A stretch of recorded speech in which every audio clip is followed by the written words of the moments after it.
L'épisode de cette semaine vous est encore une fois présenté par Service Pelletier-Gosselin. Les principaux avantages pour faire affaire avec eux, leur expertise, leur professionnalisme, leurs tarifs abordables et des logiciels de gestion de base de données conçus sur mesure pour répondre à vos besoins. Si vous avez une petite organisation, un OBNL, donnez-leur un coup de fil juste pour savoir comment ils peuvent vous aider. Vous allez être ravis des réponses qu'ils vont vous donner. Et cette année, on a un nouveau commanditaire. C'est la série Autre chose des brasseurs Unibrou. Donc, cette année, Unibrou sortent un peu de leur cadre habituel de brassage à la belge. Ils nous font des nouvelles bières qui sont offertes à l'année avec des styles différents. Venez au Tailgate, on va en avoir quelques-unes à contribution volontaire. Une belle occasion de découvrir un nouveau produit. Bon podcast, tout le monde.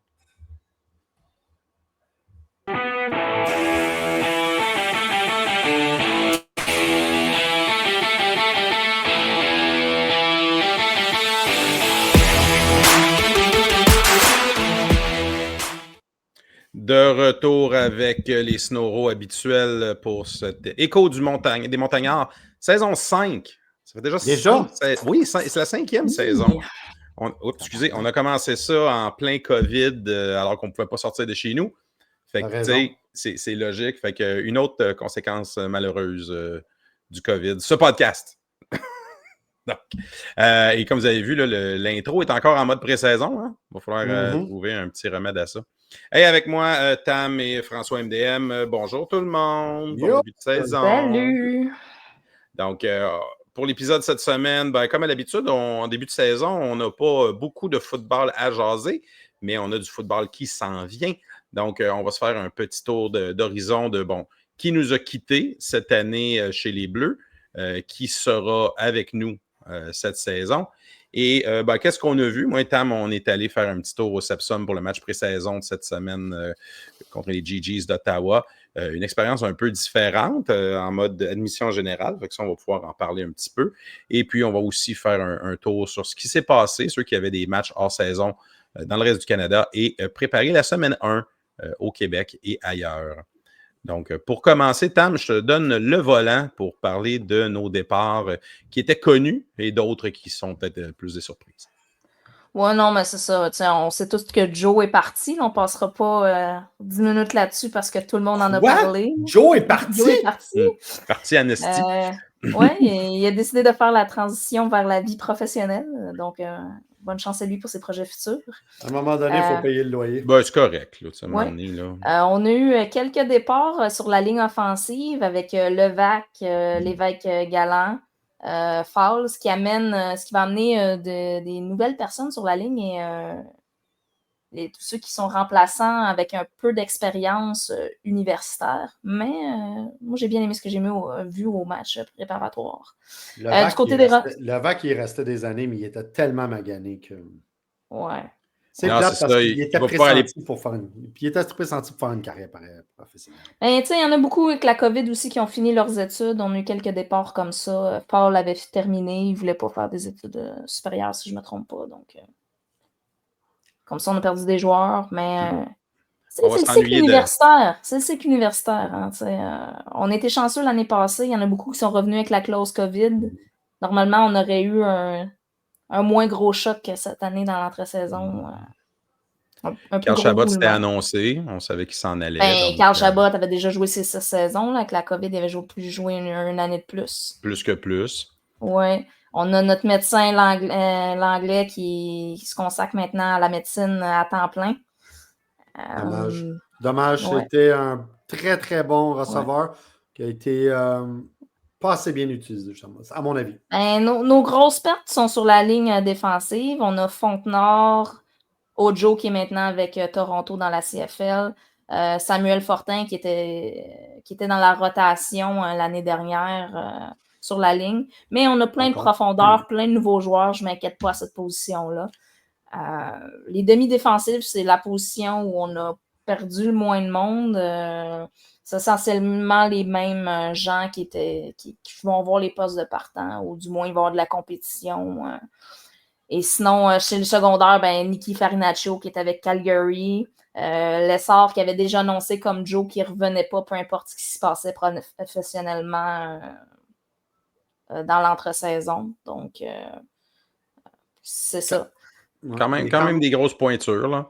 Nicky, on lui souhaite le meilleur. Là, on le sait-tu? Hey, je sais qu'il y avait eu un petit anicroche de blessure. Là. Il n'est pas revenu encore. Hein, non, il ne reviendra pas cette année-ci. Il ne reviendra pas. Il s'est fait opérer il y a 2 semaines, Nicky. Il y a un ACL. Je ne me souviens plus c'est quoi exactement, mais il y a de quoi qui a claqué. Puis il ne reviendra pas. Là. Il a passé au bistouri encore une fois. Ouais, puis la dernière année avait été tough là-dessus aussi. Là, fait que là, ça fait comme 2 années back-à-back. Là. Mais on a eu 3 retours surprises qu'on ne s'attendait pas nécessairement à ce qu'ils reviennent, puis ils sont revenus.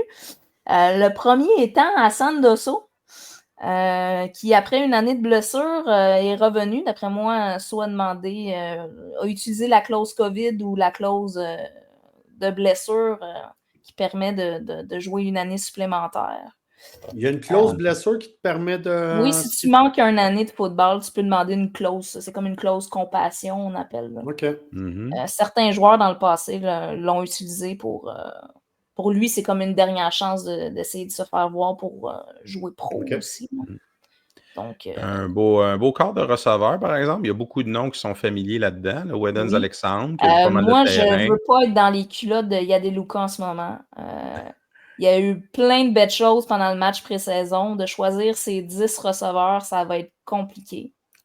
Parce qu'on a du casting différent. Fait que dépendamment qui est le QB partant, pour moi, je ne mettrais pas le même groupe de receveurs. Tu veux utiliser les forces de ton QB, tu sais.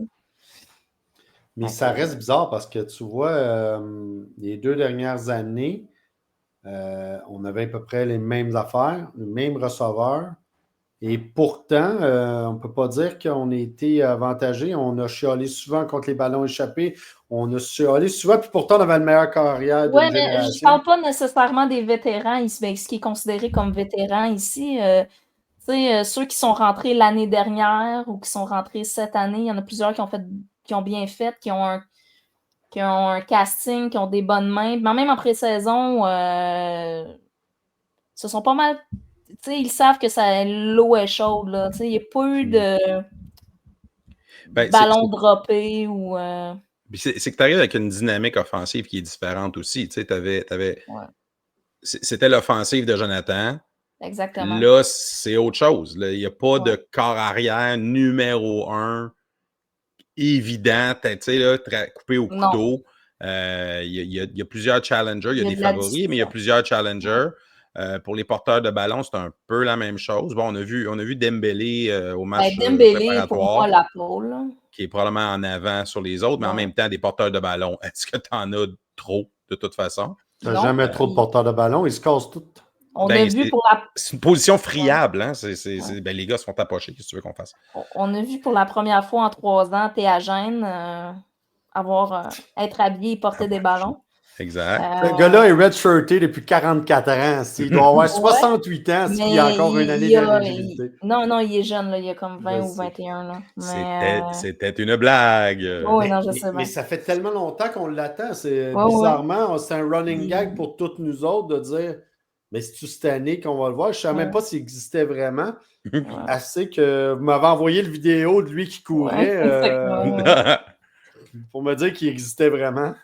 Et François de réponse, est-ce de l'intelligence artificielle? Est-ce réel? Ouais. Je veux voir le code.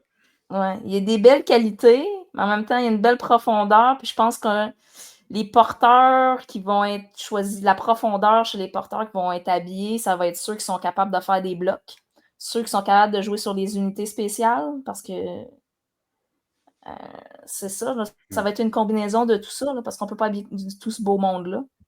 Les blocs, ça va être important, effectivement, parce que si on veut protéger nos corps arrière qui sont des... Ce qui m'amène à Nate the Great, qui est de retour aussi. Nate!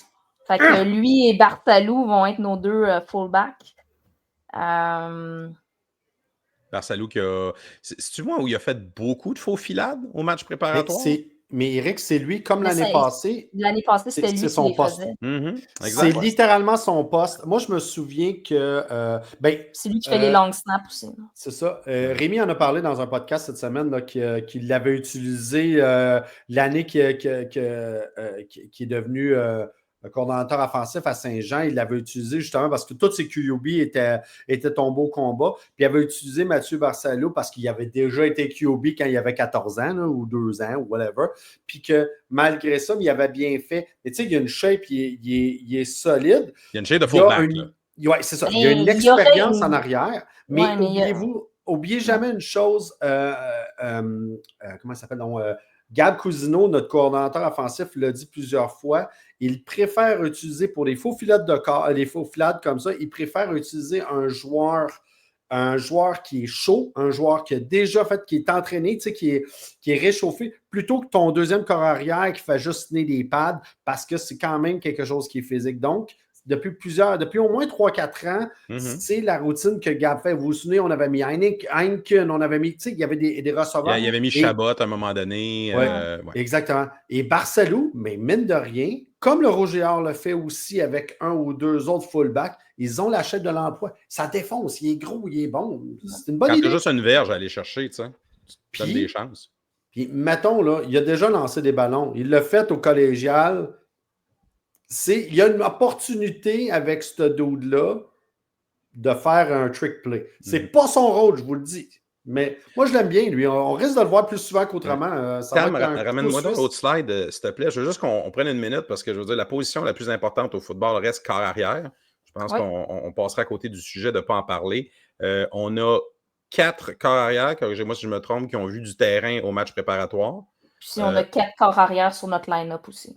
Donc, il y a quand même il y a personne qui a eu l'air complètement déclassé. Il y a Canal Charles et Pépé. Et Pépé, là. Moi, c'est ça, le nom complet, vous m'excuserez. Gonzalez. Qui ont alterné la première demi. Et en deuxième. Une séquence chaque. Là, une séquence chaque. Vraiment une. Fait que c'est dur de dire qui avait l'ascendant là-dessus. Les deux ont fait une job très correcte. Esteban Bedoya qui est arrivé après, ainsi que O'Doherty, donc qui ont joué des portions aussi de la deuxième demi. Esteban s'est démarqué par notamment une passe de 50 verges plus pour sortir pour sortir de l'ombre des poteaux. Donc, et la deuxième demi a été tout à l'avantage des Carabins, là, parce que dans le fond, on l'a vu aussi du côté d'Ottawa. Eux autres aussi ont utilisé leur profondeur, mais la profondeur du côté d'Ottawa n'était pas la profondeur du côté de Montréal. Donc, nous, notre profondeur, on l'a rentré plus tôt aussi. Là. Comme à l'attaque, à la défensive, je pense la ligne défensive partante, qui risque d'être partante au match numéro 1, a joué 1 ou 2 séquences défensives. Puis après ça a été 3 trios de lineback qui ont vu du terrain. Les Carabins essayaient de tout le temps avoir plus de recrues que de vétérans sur le terrain. Fait que si tu avais la ligne défensive puis les secondaires qui étaient recrues, ben là, c'était les DB plus vétérans qui étaient là et vice-versa. Si c'était toutes des recrues, ben c'était Messiaen qui était secondaire pour comme pas se faire manger, là, tu sais. Puis on s'est pas fait manger, là. Même chose avec l'attaque, là. De mémoire, James Leclerc a joué 2 séquences, Dessau a joué 2 séquences, puis après ça, on a embarqué la profondeur pour voir, pour évaluer c'est qui the next man up, puis tu sais, il faut aussi mentionner en situation de jeu, là, parce qu'il y a beaucoup de joueurs que ça fait 2 ans qu'ils ne voient pas de terrain. Il faut aussi mentionner un peu les particularités du match pré-saison, alors qu'habituellement, on va habiller comme 45 joueurs de chaque côté. Là, ils avaient tellement de... Je vais utiliser l'image. Ils avaient tellement d'hommes en chandail qu'il fallait qu'ils utilisent plusieurs kits de chandail et de pantalons. Donc, du côté de Montréal, c'était pas si mal, mais on avait 2 générations de chandail qui se côtoyaient, puis il y avait des joueurs, il y avait 2 numéros 4 sur le terrain, puis il y en avait d'autres. Une dizaine de numéros qui se répétaient. Là. Une dizaine de numéros, puis du côté d'Ottawa, c'était encore pire. Les pantalons divergeaient, les casques divergeaient. Fait que, ça fait en sorte que tu as beaucoup, beaucoup de joueurs à faire jouer si tu veux vraiment avoir on les a pas mal toutes faites jouer aussi, non? Exact. Je te dirais que tout le monde qui était habillé a au moins vu une séquence de jeu, à moins que je me trompe. Là. Il y a peut-être 1 ou 2 personnes qui n'ont pas vu. Même les botteurs, les 5 botteurs ont fait au moins un kick. On a vu Lambert, vous avez vu Lambert. Ouais. Ça fait du bien de voir Lambert. Ouais. On se rappelle que Rémi Lambert, c'est Rémi, son prénom. Hein? Oui, Rémi Lambert. Que c'était un des gros running backs qu'on l'avait recruté. Puis malheureusement, le pauvre petit bout, il était blessé plus que son tour. Hein. Je pense qu'il avait joué la première game à Concordia. Une bonne course, pas de clair, c'était fini. On ne l'avait plus revu. On l'a revu une autre fois, je pense. Oui, on l'a revu une autre fois. Mais... Puis j'étais content quand on m'a dit que. Puis j'ai passé la journée à regarder les highlights sur les médias sociaux pour checker ce qui se passait. Là. Ouais. Fait que vous avez les résultats de la semaine. Bon, c'est des matchs pré-saison, ça veut dire ce que ça veut dire. Bon, le RSEQ sur les autres provinces, ça semble pas mal à sens unique, mais comme je vous ai dit, ça veut dire ce que ça veut dire. Les autres équipes venaient McGill, aussi pour Toronto, essayer des affaires. Ça a quand même été serré un bon bout de temps. Là. Dans les statistiques offensives, McGill n'a pas tant dominé Toronto. C'est les revirements qui ont gardé ce match serré-là. Mais encore là, comme je te dis. La profondeur de corps arrière est intéressante à McGill, en tout cas, de ce que McGill ont eu un recrutement, en tout cas, à première vue, très intéressant. Bon, c'est sûr que ça va être beaucoup de première année, mais là, ça fait quelques années. Ils vont commencer à avoir du beau personnel à un moment donné. T'sais. On le voit à l'écran, là, ils ont quand même réussi à aller chercher à la 3e place la saison passée. Puis, ils ne semblent pas nécessairement en perte de vitesse. Bien au contraire. Concordia, Sherbrooke ne nous ont pas montré grand-chose dans l'entre-saison. L'affaire la plus petit recrutement. Non? L'affaire la plus intéressante qui sortait de Sherbrooke, c'est qu'ils ont commencé un programme de hockey. C'est un peu ça. Donc, on verra où on en est. Donc, voilà, ça nous amène aux affrontements de la semaine. Ah, vous allez trop vite pour moi. Sherbrooke est à McGill. Les Stingers viennent ouvrir la saison à Montréal et les Rouges et Or sont en congé semaine 1. Ouais, c'est notre match qui est à TVA Sport cette semaine. Puis le match de McGill, il est disponible sur leur plateforme. Un beau match samedi après-midi avec Tailgate. Et à date, ils annoncent beau. Remarquez, c'est encore 3 jours. Donc, la pluie était retardée à dimanche. Donc, dans la nuit de samedi à dimanche, ça va être parfait. Il va faire pas trop chaud, si je me souviens bien. Parfait.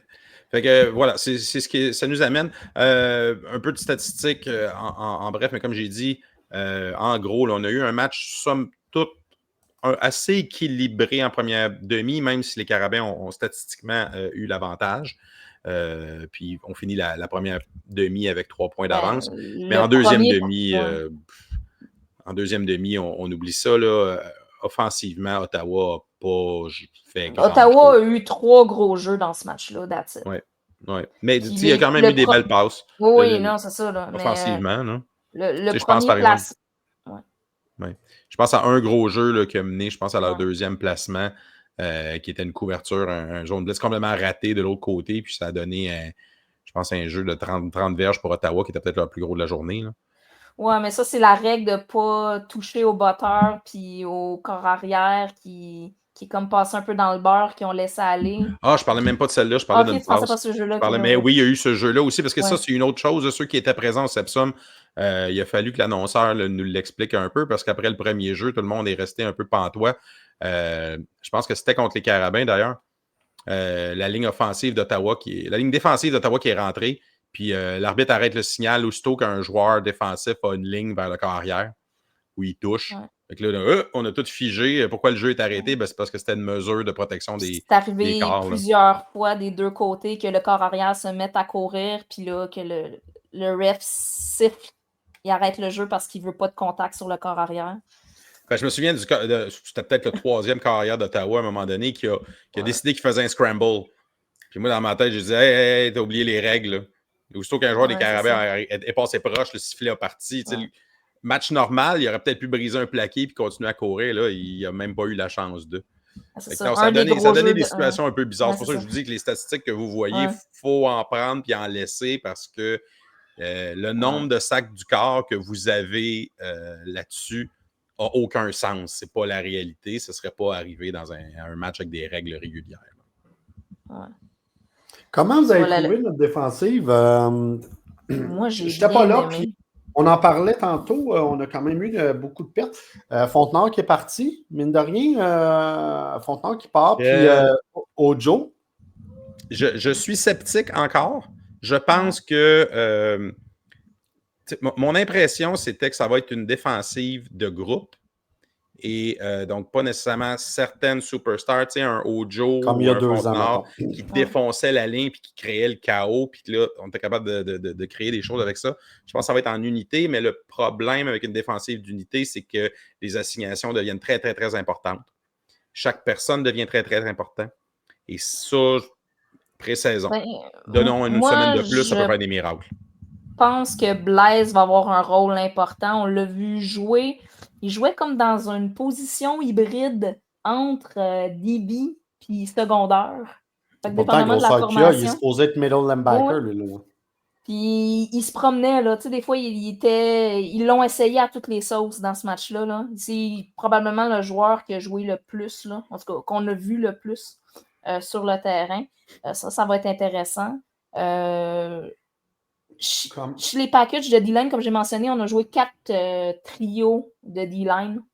Chaque trio était tout le temps les mêmes. C'était toujours par 3. Là. On a joué à 3 presque tout le match. Là. Est-ce que le dos de Vanier, le joueur défensif de l'année passée, Samijo Souda, est-ce que vous l'avez vu? Est-ce qu'il vous a frappé? Est-ce qu'il a fait... Parce que ça, c'était comme une immense prise en défensive, là. Bon, on l'a vu plus tard dans le match. La première ligne, c'était Maisonneuve, Zion, puis Nesca.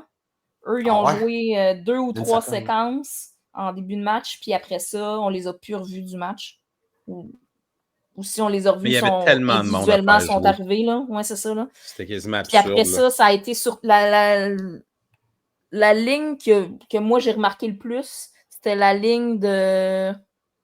Martin, ouais.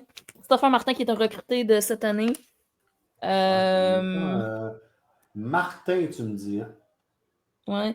Fleury Bélanger, puis Jean-Charles qui était listé comme un receveur l'année passée, qui ont mis comme D-line cette année, qui était sur... Martin. Ouais. Ça a été un de nos gros recrutés. Ça, c'était c'est la ligne, c'est le trio que moi j'ai remarqué le plus. Là. Je peux pas dire statistiquement. Christophe Martin, un gars du CNDF. OK. Ouais. Ah, pas un petit monsieur, hein? OK. Ouais.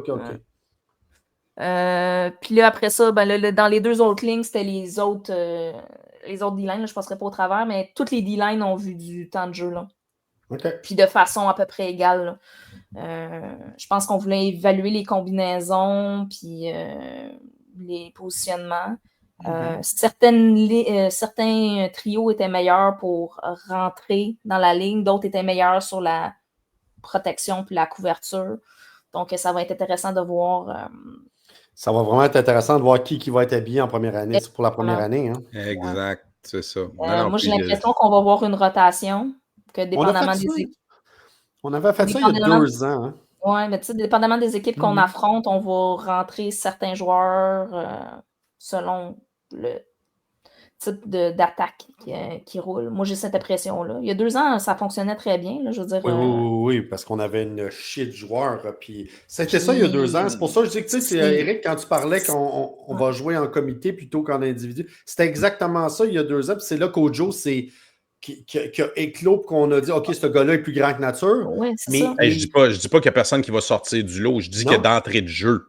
Ouais, on les connaît pas. On les connaît moins parce qu'ils n'ont pas vu de terrain. Fait que mais Eric, c'est exactement ce que je te dis, c'est que il y a 2 ans, c'est ça qui était arrivé, puis on n'avait pas de super vedettes, mais les vedettes sont...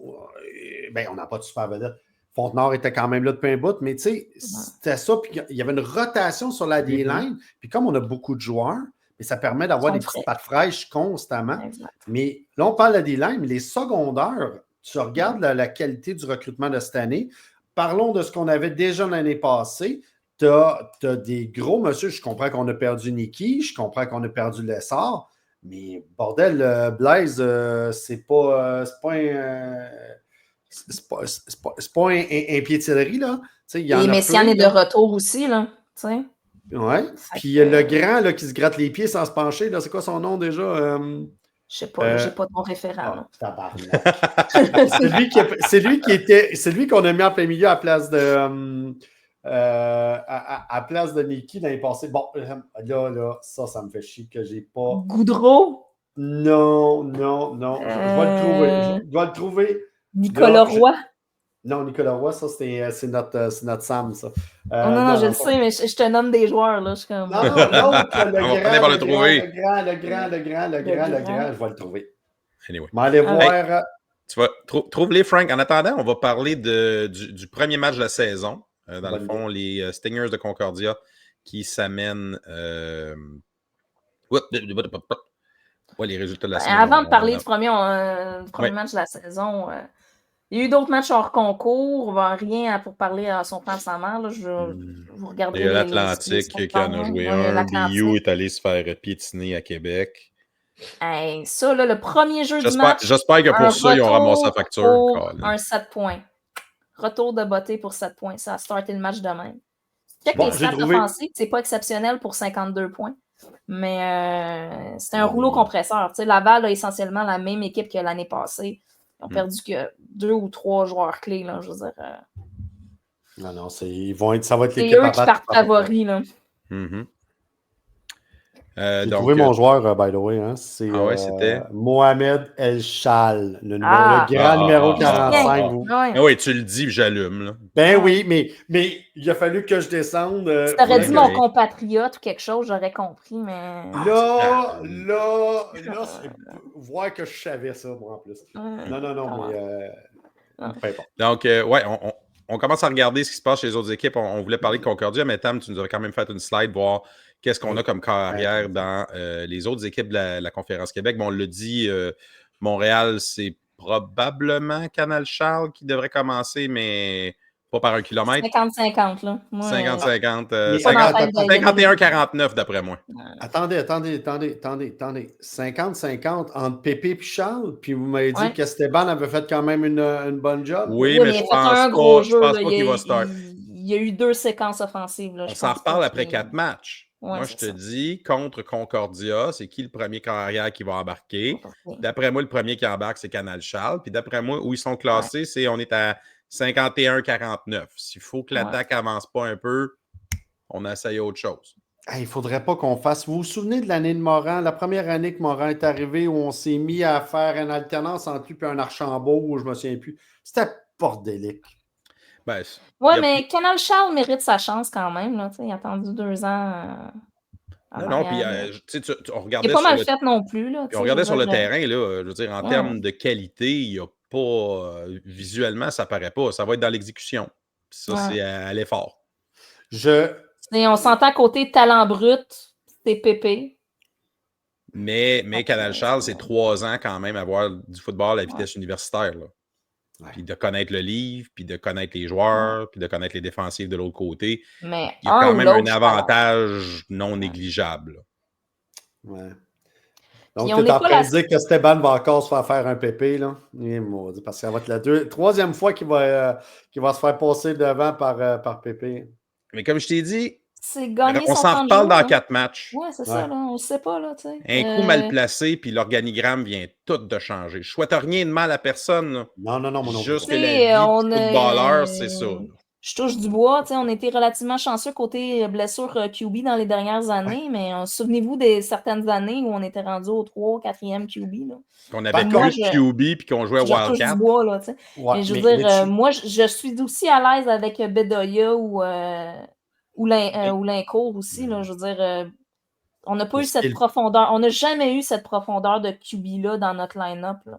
Je veux dire, si on compare aux années 2000-2010, là, je veux dire, c'est ça. Là, je veux dire, chacun a leur force, puis ça va être au coaching staff de s'adapter selon la situation, puis le play calling va changer selon le corps arrière partant, parce que Canal Charles et Pépé ne sont pas le même type de corps arrière. Non. Pépé et Bedoya se ressemblent un peu dans le style de corps arrière. Lincourt est un peu un hybride dans ce que Canal Charles fait et les deux autres. Et je On continue va à voir. dire que les règles qui étaient en vigueur dans le match précédent. On jouait contre l'Ontario. Ouais. Donc, c'est pas la même bête, c'est pas le même environnement. Les règles qui étaient en place faisaient en sorte que les carrières étaient un petit peu limitées dans leurs options, c'est-à-dire qu'ils étaient traités comme des... Ils pouvaient être dans la poche, ils pouvaient faire une dérobade puis lancer, mais utiliser les jambes n'était pas vraiment une option sur la table. Pépé, c'est arrivé une ou deux fois qu'il est parti à courir, le jeu a été arrêté parce qu'il ne pouvait pas courir. Fait que, est-ce qu'on a le portrait complet de ce que ces Non. carrières-là sont capables de faire? Non. Zéro. Aucune Ah, Mais chance. on c'est l'a bon. plus que ce qu'on l'avait depuis 2 ans, par contre, parce qu'on les avait pas vus jouer. Exact. Hey, on va finir notre petit tour d'horizon. Bon, Tam, tu les as mis à l'écran. Laval, McGill, on ne s'obstine pas, hein, c'est Desjardins. S'ils ont Puis, des corps arrière numéro 1 et d'expérience, ils vont on pouvoir se touche pas à reposer ça, là-dessus. c'est ce que c'est. Sherbrooke, c'est les mêmes que l'année passée, mais avec le niveau de succès Pas encore un que clair ça a numéro connu. 1. On ne sait pas encore à quelques heures du match, en tout cas, de façon officielle, qui va avoir le poste de numéro 1. Et dans le fond, peut-être la situation la plus intéressante, c'est Montréal puis Concordia, les deux situations peut-être les plus intéressantes. Et c'est eux qui s'affrontent samedi. Donc, qui va commencer à Concordia et pour combien de temps? Ouimet ou Valentine à suivre. Ouimet qui avait commit à Laval l'année dernière puis qui avait décidé de retourner une année collégiale, puis il a changé son fusil d'épaule puis a décidé d'aller en Concordia pour avoir une ouverture. Mais aucun QB d'expérience. Ben, aucun, c'est pas vrai. Ils ont un QB d'expérience qui est Xavier Tremblay, mais qui porte surtout. Qui est plus low comme leur police d'assurance. C'est ça, exact. Dire, mais il n'y a pas de. Il n'y a aucun QB qui a de l'expérience universitaire à proprement parler. Là, probablement que les autres, c'est à long terme, c'est Valentine là, qui doivent voir comme étant leur prospect, là, un gros gars. Oui, mais aussi. Oui, mais il a gagné un bol d'or. Ouais. Je pense que les deux ont le talent pour être partants. Ça va être très intéressant de voir ce que Concordia va faire parce qu'ils ont eu plusieurs départs. Leur botteur de Mongol, Maximiuk, il est parti, il est fini de mémoire. Plusieurs receveurs ont terminé aussi. Ils n'ont pas eu un recrutement de fou non plus. Ça a été très, très ciblé. Fait qu'ils sont minces à certaines positions. Il va falloir qu'ils restent en santé, sinon ça pourrait se dégringoler comme McGill il y a quelques années parce qu'il n'y avait pas assez de profondeur. L'avantage, par contre, c'est qu'ils n'auront plus la problématique d'Olivier Roy. Du cahier de jeu d'Olivier Roy qui était pris avec ce que il jouait un livre de jeu hybride. C'est ça. Là, ça va être le cahier de jeu de Justin Chapdelaine, complètement avec un nouveau corps. Donc, ça pourrait être la fun. Puis, ne vendons jamais la peau de Polo avant de l'avoir tué. Mais la défensive de Concordia risque encore d'être solide avec Mendel Joseph. Il y a plusieurs joueurs étoiles sur cette défensive-là. Donc, ça va être de voir s'ils vont être capables de générer de l'attaque avec leur porteur de ballon puis de progresser. C'est un peu leur problème la saison passée. Il y avait de la difficulté à gagner des premiers essais. J'ai aussi hâte de voir si les Carabins vont... Tu sais, ça va être quoi l'attaque? On a vu plus de jeux au sol. Je pense qu'on était là, c'était presque 50-50 en termes de passes. C'est vraiment une attaque différente qu'on va voir. Puis ensuite, la question va devenir, c'est quoi l'habilité de cette attaque-là à générer des séquences soutenues? Ça va être à suivre. Si je peux revenir là-dessus, parce que ça me fait penser à on n'a pas parlé de la ligne à l'attaque, là. C'était Nobo qui a eu la majorité des remises au centre, comme la ligne à l'attaque, mais on a vu plusieurs séquences où c'était Lachance qui était au centre. Et moi, je trouvais que ça apportait... Oui, mais je trouvais que ça apportait quelque chose d'intéressant sur l'ouverture au centre. On a d'ailleurs vu un jeu où t'as Lachance et Diouf qui poussent Dembélé sur un 25 verges. Christy qui l'ont poussé loin. C'était effrayant. Écoute, j'ai pas souvenir d'avoir vu ça. Vu quelque chose comme ça. Un joueur pogné dans le pain. T'avais les 5 joueurs d'Ottawa qui poussaient, puis t'avais juste Diouf, puis Lachance qui poussait Dembélé. C'était un scrum de rugby, là. Ça avait aucun sens. Ah, ben j'aime ça. All right. Fait que ouais. c'est à peu près les sujets qui nous intéressaient cette semaine. Donc, comme on l'a mentionné, match à 14h ce samedi pour les Carabins. Ouais. Vous avez l'OUA, vous avez l'Ouest aussi qui commence et l'Atlantique. Non, l'Ouest sont encore en pré-saison. Ah, l'Ouest sont encore en pré-saison. Il y a Ça, juste c'est des un matchs match pré-saison. pré-saison cette semaine. Eux, ils commencent la semaine Ils prochaine sont tout le parce qu'ils temps sont un off nombre d'une d'équipes semaine. paires et ils n'ont pas de bye week. Mhm. Oui, mais ils n'ont pas de bye week. Ils arrêtent juste une Exact. semaine pour l'Action de grâce. Parfait. Donc, comme on l'a Fait dit, les matchs au Québec cette semaine, Sherbrooke à McGill, vendredi et vendredi Concordia. soir, si vous voulez Vendredi aller soir. Et Concordia McGill. à Montréal à 2h, le tailgate à partir de 11h au site habituel. Ils ont libéré l'esplanade, mais pas encore tout à fait assez. Je suis passé avant le match, là. L'esplanade est revenue, mais l'aménagement n'est pas fait. Les barrières sont encore en Ce ne place. sera Puis pas avant l'année prochaine. il manque un escalier. Fait que Ouais. ça va être encore un petit bout. C'est très décevant. C'est Ben très oui. décevant. Ben oui. Puis Mais au ça moins, commence sur les chapeaux de roue en Ontario avec Western qui rend visite à Queens. Et le match le plus intéressant, selon moi, va être Laurier qui rend visite à Guelph. Guelph qui est une équipe vraiment intéressante cette année, que pour moi, c'est le Dark Horse qui pourrait causer une surprise. Ça pourrait être eux. Laurier, ben, on sait tous qu'Al Grisma est maintenant dans la NFL. Ils ont un transfert, ils ont un QB transfert. On va voir s'ils peuvent se maintenir dans le top. Ça risque de les ralentir passablement. Ouais. Mais ils sont encore dans le top tier. Là. All right. Ben, bonne semaine tout le monde. C'était l'Écho des Montagnards pour le premier épisode de la 5e saison. Encore une fois, merci à Autre chose Unibrou et SPG de nous propulser pour cette saison. Devenez membre. On a baissé le prix de la cotisation cette année. On va aider directement les joueurs. On a coupé un petit peu dans les bébelles. Mais le party est toujours à la même place. Passez nous voir au tailgate avant le match. Bonne semaine tout le monde et on se voit samedi à la game. Yes. Bye.